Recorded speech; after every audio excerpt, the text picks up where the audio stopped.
주님께서 여러분과 함께 루카가 전한 거룩한 복음입니다. 주님 영광 받으소서. 예수님께서 군중에게 말씀을 하고 계실 때에 군중 속에서 어떤 여자가 목소리를 높여 선생님을 배웠던 모태와 선생님께 젖을 먹인 가슴은 행복합니다 하고 예수님께 말하였다. 그러자 예수님께서 이르셨다. 하느님의 말씀을 듣고 지키는 이들이 오히려 행복하다. 주님의 말씀입니다.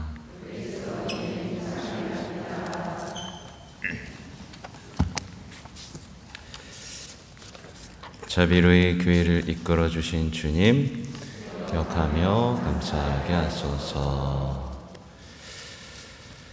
네, 여러분들은 행복하십니까? 네, 행복한 얼굴이 아닌데요.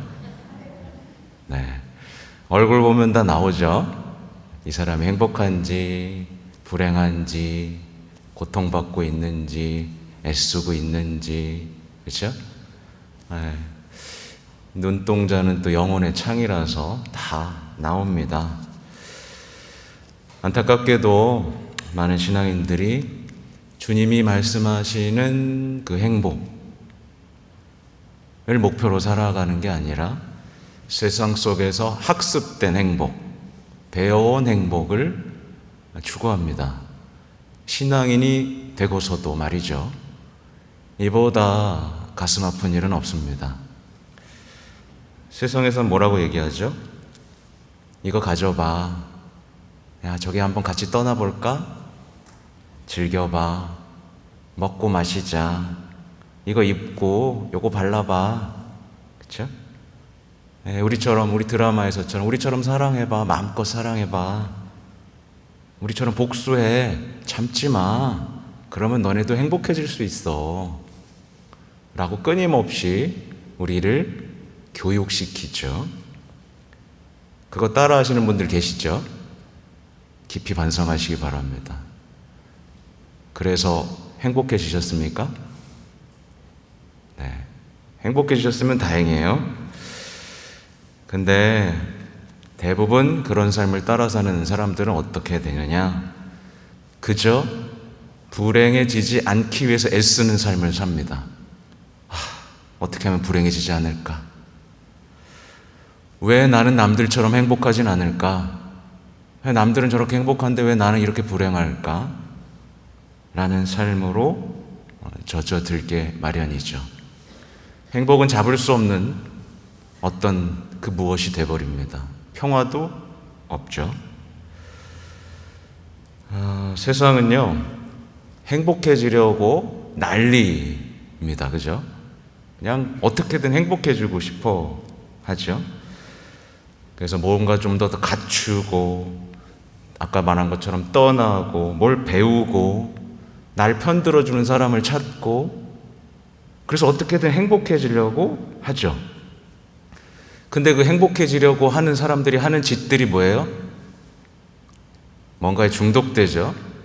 술 중독, 성 중독, 관계 중독, 그렇죠? 그리고 분노를 터뜨립니다. 행복해지겠다고 하던 사람들이 폭력을 행사하죠. 행복해지겠다고 가정폭력 하잖아요. 나 행복해지고 싶어서. 분노 터뜨리고, 그죠? 뭔가 이상한 거죠. 세상 사람들은 TV에서 나오는 모든 것들이 악마의 덫이라는 걸 몰라요. 그 악마의 덫입니다. 거기 따라 들어가면 죄의 감옥에 갇히고요. 달콤한 것들로 계속 유혹하다가 마지막 날 어떻게 해요? 덜컹 다칩니다. 그 끝이에요. 그러면 끝입니다. 나올 수 없죠. 이제 영원히 나올 수 없는 지옥의 구렁이 되는데, 그 악마의 덫에 걸려서 그게 마치 행복이라고 생각하면서 애쓰고 삽니다. 우리는 그리스도인이죠. 우리는 무엇이 은총이고 무엇이 저주인지를 알아야 됩니다. 이걸 모르면 우리는 세상에 끌려가게 돼 있어요. 우리는 세상에 빛을 비추고 우리를 따라오도록 만들어야 됩니다. 우리가 행복합니다. 우리가 기쁩니다. 여러분, 우리를 보십시오. 우리처럼 해야 됩니다. 해야 되는데 저기처럼 해야겠는데 우르르르르 하고 세상의 복음을 따라가는 게 지금 오늘날의 안타까운 현실이죠. 정말 속상한 게 왜 신앙인들이 주님을 믿고 따르면서 왜 행복해지지 못할까요? 행복해져야 됩니다. 그죠? 그리고 우리의 행복을 세상 사람들이 부러워하도록 만들어야만 합니다. 오늘 복음을 보면 굉장히 짧죠. 군중송에서 한 여인이 선생님을 배웠던 모태와 선생님께 젖을 먹인 가슴은 행복합니다 라고 말했더니 아니야, 그거 아니야. 하나님의 말씀을 듣고 지키는 이들이 오히려 행복한 거야 라고 말씀하시면서 그 여인이 갖고 있던 행복에 대한 생각과 기준을 뒤집어 놓으시는 장면이에요. 어떻게 보면 이 여인은 어떻게 보면 조금 바른 길을 갔습니다. 누굴 부러워하고 있어요? 성모님을 부러워하고 있습니다. 성모님을 부러워하고 있어요. 좋은 일이죠. 여러분도 부러워하셔요? 안 부러워하는 것 같아. 난 성모님처럼 못 살겠다라고 하는 것 같은데 큰일 났네요. 성모님을 부러워하고 있어요. 여긴 그래도 이 여인은요. 근데 뭐가 왜곡됐냐? 우리말로 표현해 보자면 이겁니다. 아유, 성모님은 예수님 같은 아들이 있어서 좋겠네. 이거예요. 예수님 같은 아들, 아유, 나도 예수님 같은 아들이 있었으면, 아유, 어디 가서 떵떵거리며 살 텐데. 이게 여인에게는 행복의 기준이었던 거죠. 근데 그 예수님이 또 십자가 지는 건 그렇게 싫어하겠죠. 여기 계신 분들 중에 저는 묻고 싶어요. 성모님의 행복 담고 싶으세요?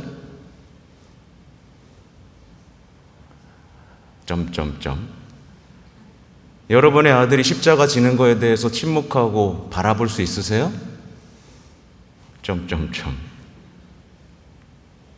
아들이 잘 되기만 바라고 십자가 지는 거는 끔찍히도 싫어합니다. 그죠?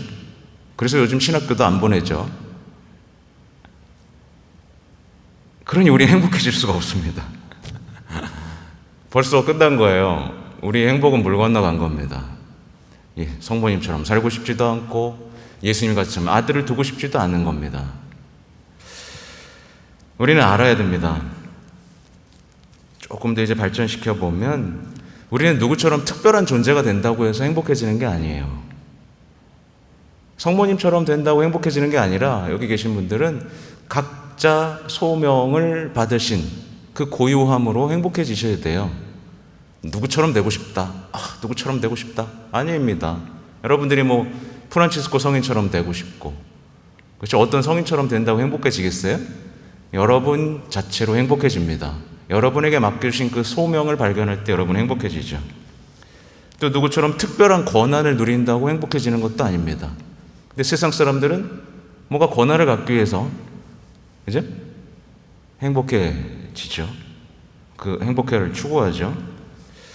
방금 말씀드린 대로 어떤 사람과 내가 특별한 관계가 있다고 해서 행복해지는 것도 아닙니다. 근데 오늘날 세상 사람들은 뭐라 그래요? 내가 저 신부님 내가 알아. 나 추기경님하고 사진 찍었다. 내가 교황님 만나고 왔어. 이러면서 그러면 행복해집니까? 네? 아니죠. 특별한 관계에서 오는 행복은 가짜입니다. 그냥 예수님만 알면 되지. 왜 누구와 특별한 관계를 가져서 행복해지려고 그러세요? 네. 내가 어디 국회의원도 알고 나 대통령하고 악수한 사람이야. 그건 우리의 행복의 기준이 될 수 없죠. 또 사람들이 나를 누군가 특별히 대우해주고 특별히 사랑해주면 여러분 행복한 거예요? 큰일 났네. 행복한가 보네. 대우해주고 사랑해주면 행복한 겁니까? 그게 여러분의 행복의 기준이에요? 그럼 예수님 엉터리네. 하나도 안 행복했네요.